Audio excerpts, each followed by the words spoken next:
Hello! Hi నమస్తే. Welcome to Darshini properties. ఇప్పుడు మీరు చూస్తున్న ఈ బ్యూటిఫుల్ ఇండిపెండెంట్ హౌస్ అనేది 2 బీహెచ్‌కే హౌస్ అండి.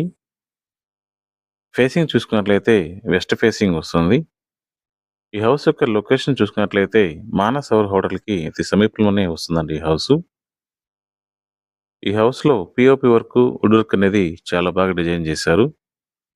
ఫ్లోరింగ్‌కి గ్రానైట్ అనేది యూజ్ చేశారండి. ఈ హౌస్ యొక్క ప్లాట్ ఏరియా మెజర్‌మెంట్స్ చూసుకున్నట్లయితే విడ్త్ 25 ఫీటు, లెంగ్త్ 50 ఫీట్ అండి. టోటల్‌గా 35 ఎకరమ్స్ ప్లాట్ ఏరియాలో ఈ హౌస్‌ని కన్‌స్ట్రక్ట్ చేశారు. అన్ని నేషనలైజ్డ్ బ్యాంక్స్‌లో లోన్ వస్తుందండి. ఈ హౌస్ యొక్క ప్రైస్ చూసుకున్నట్లయితే 1,10,00,000 అయితే చెప్తున్నారు. ప్రైస్ అనేది స్లైట్‌గా నెగోషియేషన్స్ చేసుకోవచ్చు. ఈ హౌస్ కొనాలని ఇంట్రెస్ట్ ఉన్నవాళ్ళు స్క్రీన్ మీద కనిపిస్తున్న నంబర్‌కి కాల్ చేయండి.